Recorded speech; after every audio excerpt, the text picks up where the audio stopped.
Takto. Ja viem, že nadpis tohto videa znie naozaj šokujúco, ale sú to už 2 dni, čo generálny prokurátor, ako 4. najvyšší ústavný činiteľ, usvedčil prezidentku Slovenskej republiky, hlavu štátu, z jasnej snahy nielen vstupovať, ale ešte aj ovplyvňovať prebiehajúce trestné konanie. Reč je o živom prípade bývalého policajného prezidenta Kovaříka, ktorý po telefonáte od vtedajšieho ministra vnútra Mikulca zastavil policajný zásah a tak umožnil utiecť 2 obvineným kajúcnikom z krivých výpovedí, ktorí slúžili na politické procesy proti opozícii. Presne za takéto obvinenie, ale bez dôkazov a z úst kajúcnika, boli obvinení Tibor Gašpar a Dávid Lindner vo väzbe niekoľko mesiacov až rok.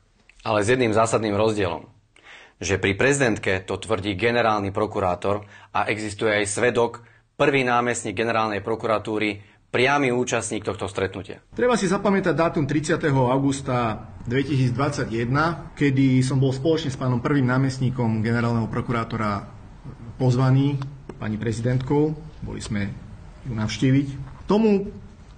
Tomuto nášmu pozvaniu predchádzalo, iste si pamätáte, 26.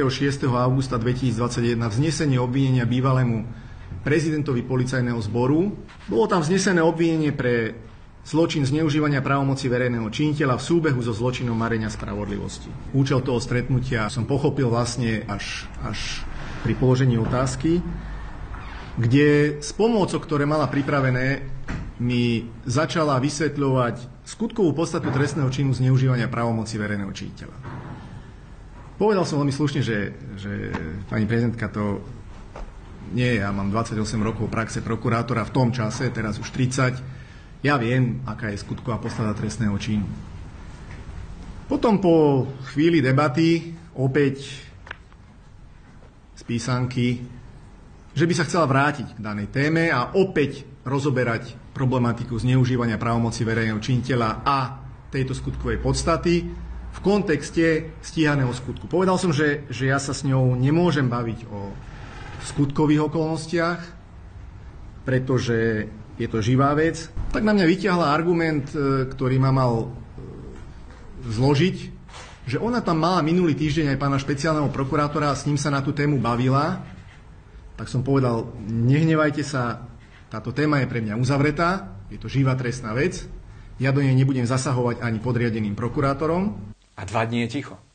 Slovenské médiá, mimovládky a investigatívne centra si nič nevšimli. To je proste neskutočné, čo sú títo strážcovia demokracie schopní kryť.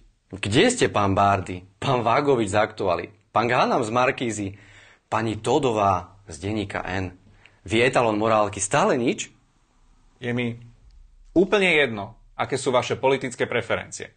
Ale prezidentka zaútočila na spravodlivosť a princípy právneho štátu a vy všetci poslušne mlčíte. Len 10 dní pred voľbami ste definitívne stratili akýkoľvek kredit a možnosť kritizovať ako novinári. Prezidentkina snaha mariť spravodlivosť však odhalila aj niečo iné. Pani Čaputová je politicky nesvojprávna. A to je fakt. A ani toto rozhodnutie neurobila z vlastnej vôle. Ale na pokyn Lipšica. Už vieme prečo sa vlastne zastala svojho času Čurilovcov. Už vieme prečo kryje ohýbanie práva a porušovanie základných práv a ľudských slobôd orgánmi činných v trestnom konaní. No, lebo Lipšic. Tak potom sa pýtam, čo iné, ak nie hlúposť prezidentky, odhaluje fakt, že s poznámkami od Lipšica išla presvedčať prokurátora s 30-ročnou praxou, generálneho prokurátora podotýkam, o tom, že vraj policajný prezident Kovařík podľa nej vraj nespáchal trestný čin. No ešte aj to, že je totálne nesvojprávna. Skúsme si dať ten slávny test Ficom.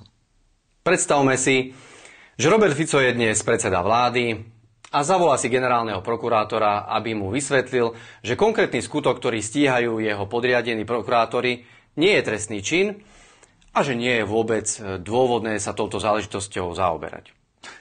Dokážete si predstaviť ten mediálny výbuch, tie protesty, výzvy na odstúpenie? Veď Šimečka by sem dotiahol celú komisiu na ochranu právneho štátu z Bruselu. A Šeliga? Ten by s ostatnými zúfalcami visel na bráne úradu vlády ako besný pes a kričal, že toto je rozklad právneho štátu. Pozor, ale keď to spraví Zuzana Čaputová na pokyn Daniela Lipšica, tak pre našich novinárov a politických oponentov to nie je téma, ba doslova tabu. Vážení priatelia, ak sa má Slovensko po 30. septembri nadýchnuť, tak Lipšic musí odísť zo špeciálnej prokuratúry. Musia skončiť tieto hamranové, senzačné policajné zásahy, po ktorých nakoniec aj tak všetkých pustia, presne ako po včerajšej akcii Vírus.